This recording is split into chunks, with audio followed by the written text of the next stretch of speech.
Good morning Odisha मु आपनको पई नहीं आछि राज्य तथा देश विदेश 15टी गुरुत्वपूर्ण खबर। तो वीडियोटी को थोड़े शेष जाए निश्चय देखंतु। वीडियोटी भल लगिले गोटी लाइक कर देबे आउ चैनल रे प्रथम थर पई आस्थिले चैनल टू सब्सक्राइब करिया पई जमारू भूलिबे नाही। चलतु नजर पकेबा आज प्रथम खबर उपरे। नुआपड़ा विधानसभा उपनिर्वाचन पाई अबकारी विभाग तरफ व्यापक तलाशी अभियान चली। गत मंगलवार दिन विभागीय अधिकारी माने जांच करी 150 लिटर हाथरंधा मद, 107 लिटर बाहर भाटी मद, 43,000 केजी महुल पोच एवं गोटे बाइक जबत करिसंती। एसबुर आनुमानिक मूल्य होउची 3,21,850 टंका। चलतु नजर पकेबा परवर्ती खबर उपरे। 8 दफा दाबी नहीं राज्य आयुष छात्र संगठन मुख्यमंत्री स्वास्थ्य विभाग मंत्री और अधिकारी को बारंबार दाबीपत्र और आलोचना करिसंती। हेले समस्या उपरे राज्य सरकार पक्षर कौन प्रकार पदक्षेप निगला नहीं। फल गुरुवार ठारू अनिर्दिष्ट काल पर्यंत राज्यर भुवनेश्वर, पुरी, ब्रह्मपुर, राउरकेला, संबलपुर, अंकुशपुर आदि समस्त सरकारी आयुष महाविद्यालय समस्त छात्र छात्री कला ब्याज परिधान करी सरकार निष्क्रियता विरुद्ध प्रतिवाद करेंगे। आसंतु नजर पकाइबे परवर्ती खबर उपरे। नुआपड़ारे मुख्यमंत्री मोहन चरण माझी कोमना उद्यान बंधरे रोड शो करिसंती। सभापति मनमोहन सामल, उप मुख्यमंत्री केवी सिंहदेव सामिल होइछंती। वरिष्ठ नेता बसंत पंडा और अन्य माने रोड शो रे सामिल होइछंती। चलतु नजर पकेबा परवर्ती खबर उपरे। जलीगला ओएसआरटीसी बस, अल्पके बर्तिले यात्री। बसटी विजयनगर रु जयपुर अभिमुखे यात्रा करुथिला। सालुर निकट में सर्ट सर्किट जो बस रे निया लागिथिबा संदेह करा जाउची।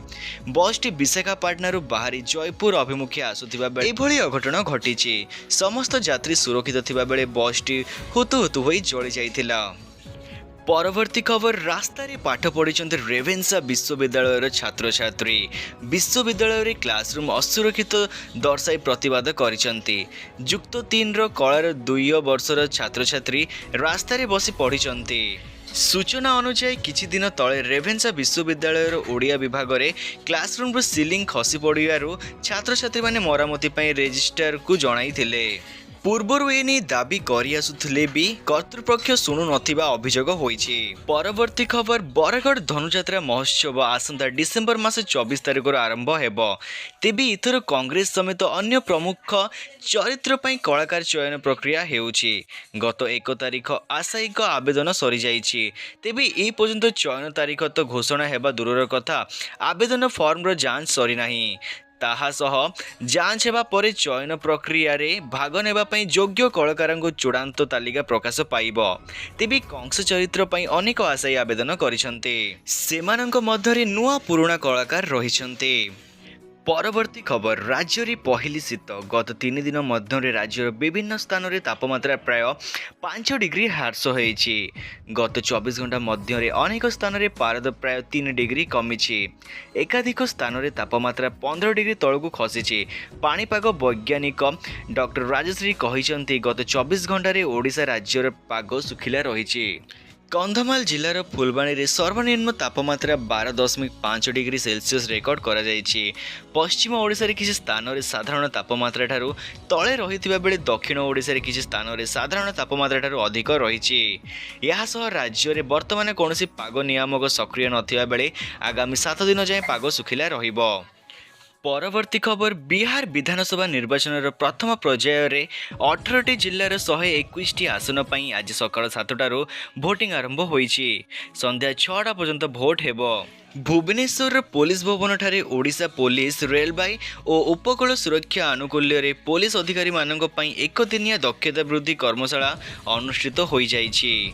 अधिकारी मानक वृत्तिगत दक्षता और कार्यकौशलता वृद्धि करने पई रेलबाई और उपकूल सुरक्षा विषय रे सचेतनता और अपराध तदंत रे वैषयिक ज्ञानर भूमिका और साइबर अपराध आधुनिक प्रणाली रे तदंत जातीय और अंतर्जातीय सामुद्रिक आईन भली विभिन्न आईनगत दिग उपरे सविशेष आलोचना करा जाइछि।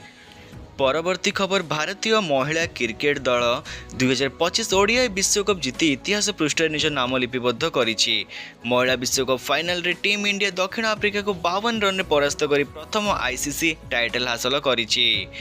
କ୍ରିକେଟ ଆସୋସିଏସନ ଅଫ୍ ବେଙ୍ଗଲ ଭାରତର ଶକ୍ତିଶାଳୀ ବ୍ୟାଟ୍ସମ୍ୟାନ୍ ଏବଂ ୱିକେଟ୍ କିପର ରିଚା ଘୋଷଙ୍କ ପାଇଁ ଏକ ସୁନା ପ୍ଲେଟେଡ୍ ବ୍ୟାଟ୍ ଏବଂ ବଲ୍ ମଧ୍ୟ ପ୍ରଦାନ କରିବାକୁ ଘୋଷଣା କରିଛି। ପରବର୍ତ୍ତୀ ଖବର ବାଲିଯାତ୍ରା ଓଡ଼ିଆ ଜାତିର ସାହସ ସାମୁଦ୍ରିକ ବାଣିଜ୍ୟ ସଂସ୍କୃତିର ଜୀବନ୍ତ ସ୍ମୃତି ବୋଲି ମୁଖ୍ୟମନ୍ତ୍ରୀ ଶ୍ରୀ ମୋହନ ଚରଣ ମାଝୀ ଐତିହାସିକ କଟକ ବାଲିଯାତ୍ରା 2025 ଅବସରରେ କହିଛନ୍ତି। କଟକର ବାଲିଯାତ୍ରା ପଡ଼ିଆ ଗଣକବି ବୈଷ୍ଣବ ପାଣି ମଞ୍ଚରେ ଉଦ୍ଘାଟନୀ କାର୍ଯ୍ୟକ୍ରମରେ ମୁଖ୍ୟ ଅତିଥି ଭାବେ ଯୋଗଦେଇ ମୁଖ୍ୟମନ୍ତ୍ରୀ କହିଥିଲେ ଯେ ଓଡ଼ିଶାର ଗୌରବମୟ ଇତିହାସର ଏକ ସୁନ୍ଦର ପରିଚୟ ହେଉଛି ବାଲିଯାତ୍ରା। ବାଲିଯାତ୍ରାର ଆୟୋଜନ ପାଇଁ ପୂର୍ବରୁ 2 କୋଟି ଟଙ୍କା ସରକାରୀ ଅନୁଦାନ ମିଳିଥିବା ବେଳେ ଚଳିତ ବର୍ଷଠାରୁ ମୁଖ୍ୟମନ୍ତ୍ରୀ ଏହି ଐତିହାସିକ ଉତ୍ସବ ପାଇଁ 10 କୋଟି ଟଙ୍କାର ସରକାରୀ ଅନୁଦାନ ମିଳିବ ବୋଲି ଘୋଷଣା କରିଛନ୍ତି। ପରବର୍ତ୍ତୀ ଖବର ଯାଜପୁରର ଗାରଡେଶ୍ୱର ନିକଟ ବୈତରଣୀ ନଦୀରେ ଗୁରୁବାର 3 ଜଣ ବୁଡ଼ି ଯାଇଛନ୍ତି। ତେବେ ସେମାନଙ୍କ ମଧ୍ୟରୁ 2 ଜଣଙ୍କୁ ଜଣେ ନାବାଳକ ଉଦ୍ଧାର କରିଥିବା ବେଳେ ଅନ୍ୟ ଜଣେ ଝିଅକୁ ପ୍ରୀତିପ୍ରଜ୍ଞା ମିଶ୍ର ନିଖୋଜ ଅଛନ୍ତି। ପରବର୍ତ୍ତୀ ଖବର ଉତ୍ତରାଖଣ୍ଡର ହିମାଳୟ ପର୍ବତମାଳାରେ ଅବସ୍ଥିତ ପ୍ରଭୁ ଶ୍ରୀ ଟୁଙ୍ଗନାଥଜୀଙ୍କର ଦ୍ୱାର ଗୁରୁବାର ସକାଳ 11:30 ସମୟରୁ ଶୀତକାଳୀନ ନୀତି ଏବଂ ବୈଦିକ ମନ୍ତ୍ର ମଧ୍ୟରେ ବନ୍ଦ କରାଯାଇଥିଲା। ଦ୍ୱାର ବନ୍ଦ ହେବା ଅବସରରେ ମନ୍ଦିର ପରିସରକୁ ଫୁଲରେ ଭବ୍ୟ ଭାବରେ ସଜାଯାଇଥିଲା। ଏହି ପବିତ୍ର ଅବସରରେ 500ରୁ ଅଧିକ ଭକ୍ତ ଉପସ୍ଥିତ ଥିଲେ ଏବଂ ଦ୍ୱାର ବନ୍ଦ ହେବା ପ୍ରକ୍ରିୟା ଦେଖିଥିଲେ। ତ ଆଜି ପାଇଁ ଏତିକି। ଅଧିକ ଖବର ପାଇବା ପାଇଁ ଆମ ଚ୍ୟାନେଲଟିକୁ ସବସ୍କ୍ରାଇବ୍ ନିଶ୍ଚୟ କରିନେବେ। ଆଉ ଭିଡ଼ିଓଟି ଭଲ ଲାଗିଥିଲେ ଗୋଟିଏ ଲାଇକ୍ କରିବା ପାଇଁ ଜମାରୁ ଭୁଲିବେ ନାହିଁ। ଆଉ ଏହା ସହ ଆପଣ ଓଡ଼ିଶାର କେଉଁ ଜିଲ୍ଲାରୁ ଏହି ଭିଡ଼ିଓଟିକୁ ଦେଖୁଛନ୍ତି ତଳେ କମେଣ୍ଟ କରି ଆମକୁ ନିଶ୍ଚୟ ଜଣାଇବେ। ଭିଡ଼ିଓଟିକୁ ଶେଷ ଯାଏଁ ଦେଖିଥିବାରୁ ଧନ୍ୟବାଦ।